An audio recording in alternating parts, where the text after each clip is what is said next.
edição do Carlos Pedro.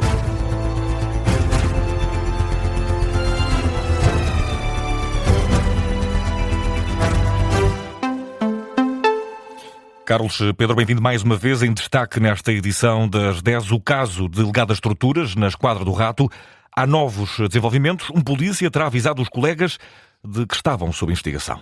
A notícia é da TVI CNN Portugal e dá conta de que os telemóveis dos suspeitos revelaram que um colega da PSP avisou os agentes de que estavam a ser investigados e que iriam ser alvo de buscas. Isso terá permitido aos polícias saberem, alguns dos locais, que iriam ser alvo de buscas, pedir aconselhamento a advogados e até, num dos casos, pedir baixa médica no dia anterior à operação. A informação foi obtida graças à apreensão dos 14, ou dos telemóveis dos 14 suspeitos que continuam entretanto detidos. E assim vão continuar, Carlos, pelo menos por mais 2 dias, e isto porque só se vão ficar a conhecer as medidas de coação na segunda-feira. E o Ministério Público pede prisão preventiva para 4 dos agentes e domiciliária para outros 3. 14 polícias são agora suspeitos de 19 crimes de tortura, além de outros crimes que incluem ofensas à integridade física, abuso de poder e falsificação de documentos. Já esta tarde, depois das sessões da manhã no Campos de Justiça, o advogado de defesa de um dos suspeitos deixou dúvidas sobre a conduta do Ministério Público.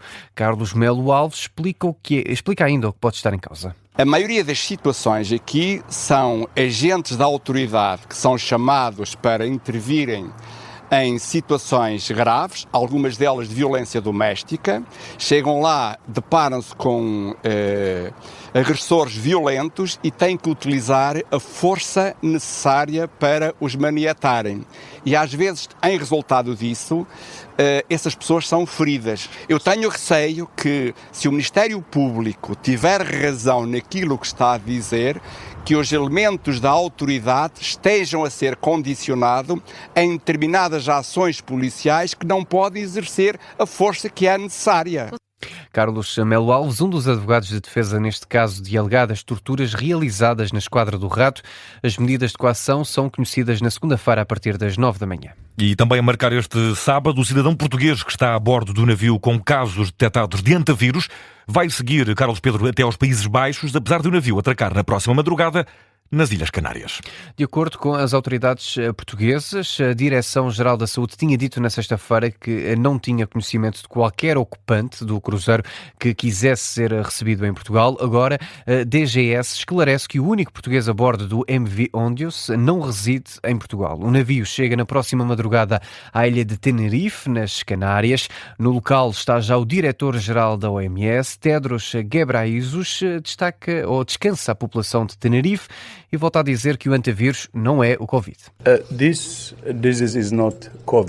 Isto não é o Covid e já o dissemos muitas vezes. E quando o dizemos, é a sério. O outro ponto que gostava de esclarecer e que indiquei na mensagem que escrevi à população de Tenerife é que o risco para a população local é baixo. Eu quero que a população nos ouça e que acredite no que dizemos. So I want the local people to really listen to us clearly and trust what we say. O líder da OMS em Tenerife, nas Canárias, lá vão desembarcar mais de 100 pessoas que serão depois repatriadas para os países de origem a partir de um aeroporto de Tenerife. Vão manter-se no barco outros 43 membros de tripulação, incluindo o cidadão português. De resto, os passageiros que desembarcarem nos Países Baixos terão de fazer uma quarentena domiciliária de 6 semanas, anunciou a Ministra da Saúde dos Países Baixos. E os médicos do INEM querem ser abrangidos pelo novo regime de horas extra criado pelo Governo e já pediram, Carlos, explicações à Ministra da Saúde. Em causa está um novo regime de incentivos ao trabalho suplementar destinado aos médicos que asseguram escalas de urgência e que prevê incentivos entre os 40% e os 80% do salário base. No diploma aprovado em Conselho de Ministros, não fica claro se os médicos do INEM vão ou não ser abrangidos por este regime.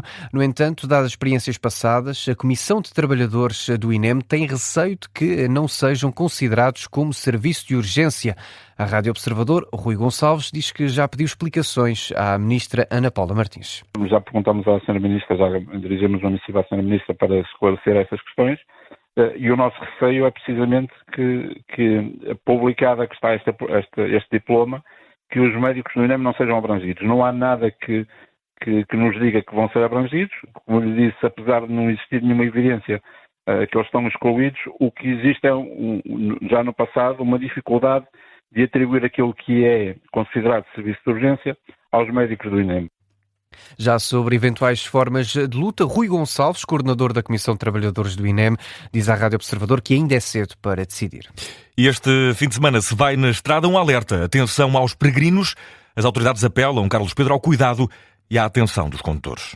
Está a decorrer até quarta-feira da próxima semana a Operação Peregrinação Segura 2026 e que vai ser intensificada a partir de segunda-feira. O objetivo é garantir a segurança rodoviária, a fluidez da circulação nas principais vias de acesso e a proteção de todos os fiéis. Estão mobilizados para isso 300 operacionais da Proteção Civil e 500 da Cruz Vermelha Portuguesa.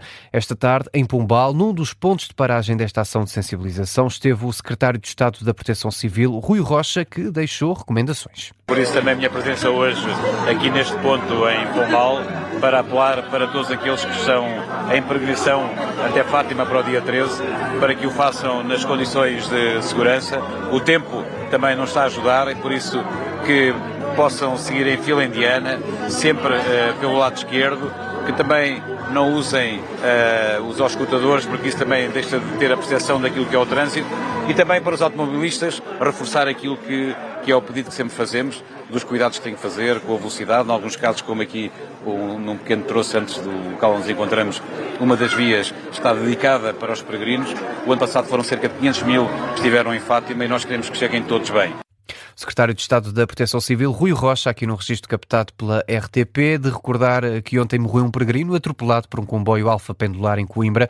O homem tinha 66 anos e seguia em direção a Fátima.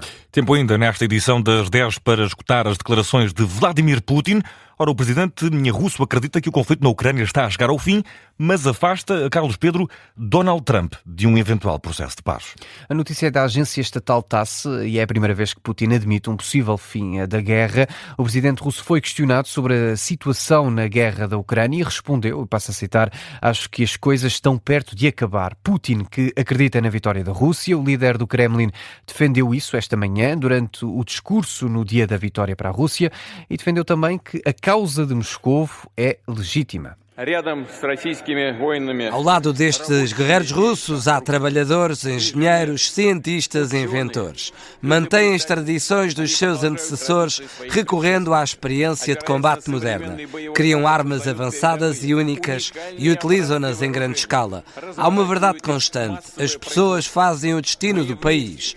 Temos um objetivo comum e todos os cidadãos russos contribuem para a vitória. Tenho a certeza de que a nossa causa é a correta. A vitória sempre foi e sempre será nossa. Vladimir Putin esta manhã. Depois disso, o presidente russo falou ainda sobre um eventual encontro com Zelensky. Admite essa hipótese, Putin, mas só se isso significar uma paz duradoura. Já acerca da participação de Trump no processo de paz, Putin agradece aos Estados Unidos que tenham facilitado as negociações, mas avisa que esse assunto é para ser tratado por Moscou e Kiev. E no Brasil, Carlos Pedro, o juiz Alexandre de Moraes ordenou hoje a suspensão de uma lei que permitiria rever e reduzir a pena de prisão do ex-presidente Jair Bolsonaro. A decisão foi tomada em nome da segurança jurídica, indica este juiz do Supremo Tribunal Federal do Brasil. A nova lei, que se aplica a todas as pessoas condenadas por tentativa de golpe de Estado, deverá permitir reduzir os prazos para uma revisão da pena, o que poderia beneficiar Bolsonaro, condenado a 27 anos de prisão. Foi aprovada em dezembro no Parlamento, tinha sido vetada pelo presidente do Brasil, Lula da Silva, no mês seguinte, mas os deputados anularam esse veto presidencial no final de abril e a lei foi promulgada na sexta-feira. E terminamos esta edição das 10 meio que motorizados. Carlos Pedro, falamos do Rally de Portugal. O francês Sébastien Ogier aumentou a vantagem sobre Thierry Neuville na liderança da classificação geral. São pouco mais de 20 segundos que separam os dois pilotos franceses. Ogier voltou a ser o mais rápido na segunda passagem por Paredes. Lidera a geral, seguido de Neuville. O terceiro lugar é do finlandês Sami Pajari.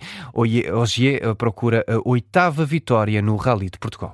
Notícia de fecho desta edição das 10 com o jornalista Carlos Pedro, que está de regresso às 10h30 com as notícias atualizadas em formato síntese. Um abraço, Carlos. Até já. Até já.